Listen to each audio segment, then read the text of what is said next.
जंगल शांत था, खतरनाक। टेढ़े मेढ़े पेड़ों की एक दीवार उनकी टहनियां कंकाल की उंगलियों की तरह फैली हुई। लोग इसे फुसफुसाते जंगल कहते थे। कोई अंदर जाने की हिम्मत नहीं करता था, बाबा के बाद से नहीं। जंगल के अंदर पुराने पेड़ों के बीच एक गुफा थी। उसका मुंह बिना दांतों वाले मुंह की तरह खुला था, जो सूरज की रोशनी को निगल रहा था और परछाई उगल रहा था। गांव वाले मंत्रों के बारे में फुसफुसाते थे, अनुष्ठानों के बारे में, एक शक्ति के बारे में जो वहां बनी हुई थी। अघोरी बाबा वो एकांत की तलाश में, शक्ति की तलाश में आया था। जंगल उसका मंदिर बन गया, गुफा उसकी शरण स्थली। उसने सालों ध्यान में बिताए, अनदेखी शक्तियों के साथ बातचीत में। फिर आया विश्वासघात। गांव वालों ने उसकी शक्ति से डरकर उसे भगा दिया, लेकिन श्राप देने से पहले नहीं। उसका क्रोध पेड़ों से गूंजा, दुख का वादा करते हुए, अंधेरे का वादा करते हुए। पशु मर गए, फसलें सूख गईं, डर एक निरंतर साथी बन गया। गांव वालों ने एक ऐसी शक्ति को नाराज कर दिया था जिसे वे समझ नहीं पाए थे। एक शक्ति जिसने अब उन्हें बंदी बना लिया था। तीन दोस्त जवान और नादान जंगल के किनारे पर खड़े थे। बस बकवास कहानियां, राजन ने जंगल में घुसते हुए कहा। मीरा, जो जिज्ञासु थी, ने उत्सुकता का एक कंपी महसूस की, और अमित, हमेशा की तरह पीछे चलने वाला, हिचकिचाया। डर खुद को साबित करने की उसकी इच्छा से लड़ रहा था। मीरा ने उसका पीछा किया, उसकी निगाह पेड़ों के नीचे परछाई पर टिकी हुई थी। अमित पीछे पीछे चला, पत्तों की हर सरसराहट उसके अंदर डर का झटका भेज रही थी। जैसे ही वे गुफा के पास पहुंचे, हवा भारी हो गई। एक गीली मिट्टी की गंध उनके कपड़ों से, उनके गले से चिपकी हुई थी। अंदर अंधेरा जीवित लग रहा था। ये उनकी त्वचा के खिलाफ दबा रहा था, उनके कानों में फुसफुसा रहा था। राजन का साहस डगमगा गया। मीरा कांप उठी, डर से ज्यादा उत्साहित। अमित कांप रहा था, बस भागना चाहता था। वे आगे बढ़े, उनकी टॉर्च की किरण दमनकारी अंधेरे को चीरती हुई। गुफा की दीवारों पर उकेरे गए अजीबोगरीब निशान टिमटिमाती रोशनी में लिखे हुए लग रहे थे। हवा ठंडी हो गई, सन्नाटा और भारी हो गया। कुछ गलत लग रहा था, बहुत गलत। वे एक गुफा में ठोकर मार गए, जो उनकी कल्पना से भी बड़ी थी।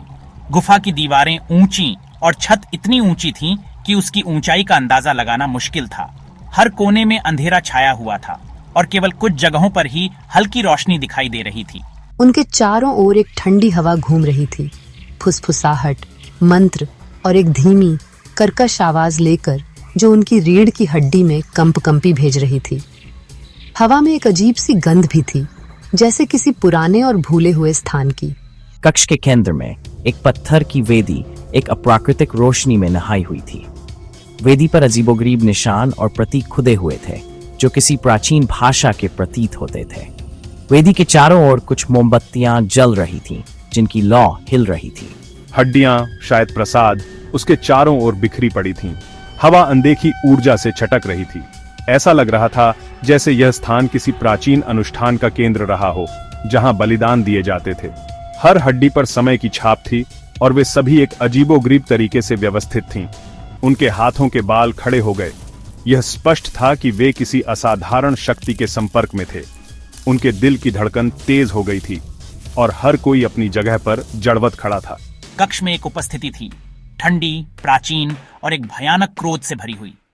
यह उपस्थिति इतनी शक्तिशाली थी कि उसे महसूस किया जा सकता था जैसे कोई अदृश्य शक्ति उन्हें देख रही हो। हर कोने से एक अजीब सी आवाज आ रही थी, जैसे कोई पुरानी आत्मा फुसफुसा रही हो। उसका चेहरा पीला, भागना चाहता था, लेकिन उसके पैर जैसे जमीन में धंस गए थे। उसकी आंखों में डर साफ झलक रहा था और वह बुरी तरह से कांप रहा था। मीरा स्तब्ध खड़ी थी। उसकी आंखें डर और आकर्षण के मिश्रण से चौड़ी थीं। वह इस रहस्यमय स्थान की ओर खिंचती चली जा रही थी, जैसे कोई अदृश्य शक्ति उसे बुला रही हो। उसकी सांसें तेज हो गई थीं और वह हर छोटी से छोटी आवाज को सुनने की कोशिश कर रही थी। अमित फुसफुसाया, अपने घुटनों पर गिर गया। वे बहुत अंदर आ गए थे। उसकी आंखों में आंसू थे और वह बुरी तरह से हाँफ रहा था। उसे ऐसा लग रहा था जैसे कोई अदृश्य शक्ति उसे नीचे दबा रही हो। यह स्पष्ट था कि वे किसी प्राचीन और शक्तिशाली स्थान पर थे, जहां से वापस लौटना अब मुश्किल था। फुसफुसाहट तेज हो गई। उनके चारों ओर अनदेखी ऊर्जा के भंवर की तरह घूम रही थी। उन्होंने बलिदानों की, प्रतिशोध की, एक बाधित अनुष्ठान की बात की। तापमान गिर रहा है, हवा पतली हो रही है और सांस लेना मुश्किल हो रहा है।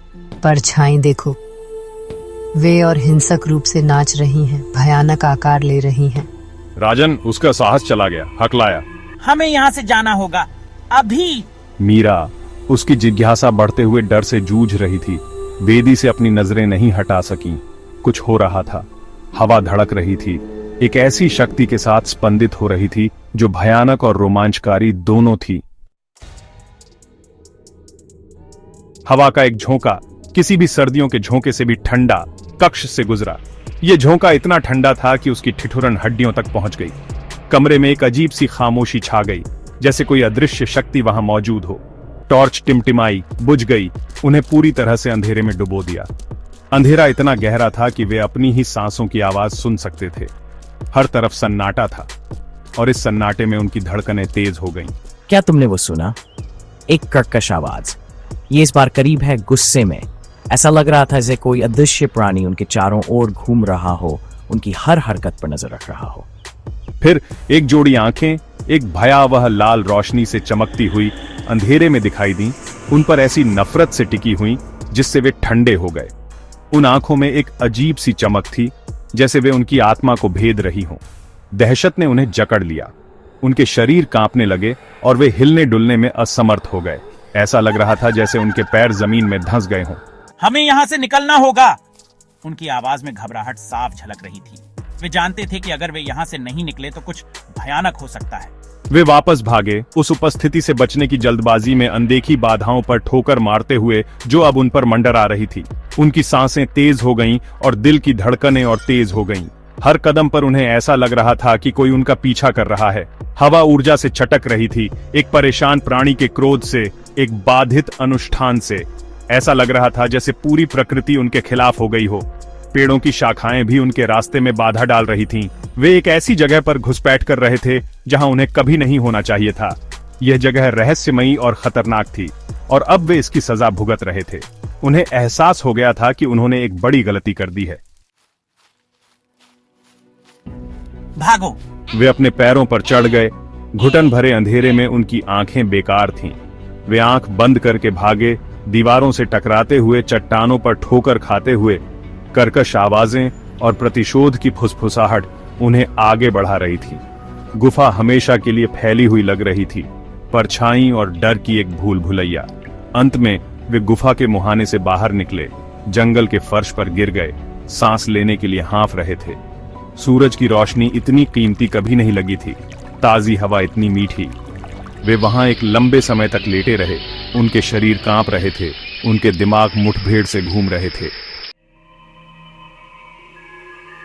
उन्होंने कभी इस बारे में बात नहीं की कि उन्होंने गुफा में क्या अनुभव किया। गुफा की गहराई में छिपे रहस्यों ने उनके दिलों में एक अजीब सी बेचैनी भर दी थी। वे जानते थे कि जो कुछ भी उन्होंने देखा और महसूस किया वह सामान्य नहीं था, लेकिन यादें बनी रहीं, उनकी आत्माओं पर एक काला दाग। हर बार जब वे उस जंगल के पास से गुजरते तो उन्हें एक अजीब सी ठंडक महसूस होती। ऐसा लगता था जैसे जंगल की आत्माएं उन्हें देख रही हों। राजन ने फिर कभी किंवदंतियों का मजाक नहीं उड़ाया। वह जानता था कि उन कहानियों में कुछ सच्चाई थी। उसकी आंखों में डर और अविश्वास की झलक साफ दिखाई देती थी। मीरा की जिज्ञासा की जगह एक गहरी बेचैनी ने ले ली। वह अब उन रहस्यमयी कहानियों के बारे में और जानने की कोशिश नहीं करती थी। उसकी रातें अब बेचैन और डरावनी हो गई थी। और अमित हमेशा गुर्राने और फुसफुसाहट से प्रेतवाधित जंगल की तरफ देखने से भी इनकार कर दिया। वह जानता था कि वहां कुछ ऐसा था जो उसकी समझ से परे था। गांव वाले अभी भी बाबा के श्राप के बारे में फुसफुसाते हैं। वे कहते हैं कि बाबा ने उस जंगल को श्राप दिया था और जो भी वहां जाता है वह कभी वापस नहीं आता। फुसफुसाते जंगल में रहने वाली शक्ति के बारे में वे मानते हैं कि वहां एक अदृश्य शक्ति है जो जंगल की रक्षा करती है और किसी को भी अंदर जाने नहीं देती। और कभी कभी देर रात जब हवा पेड़ों से फुसफुसाती है तो वे कसम खाते हैं कि वे मंत्रोच्चार की गूंज सुनते हैं। ये गूंज उन्हें याद दिलाती है कि जंगल में कुछ ऐसा है जो हमेशा के लिए अधूरा है। एक अनुष्ठान की गूंज हमेशा के लिए अधूरी। यह अनुष्ठान कभी पूरा नहीं हुआ और उसकी अधूरी गूंज आज भी जंगल में सुनाई देती है। यह गूंज उन सभी को याद दिलाती है कि जंगल के रहस्य कभी भी पूरी तरह से उजागर नहीं होंगे।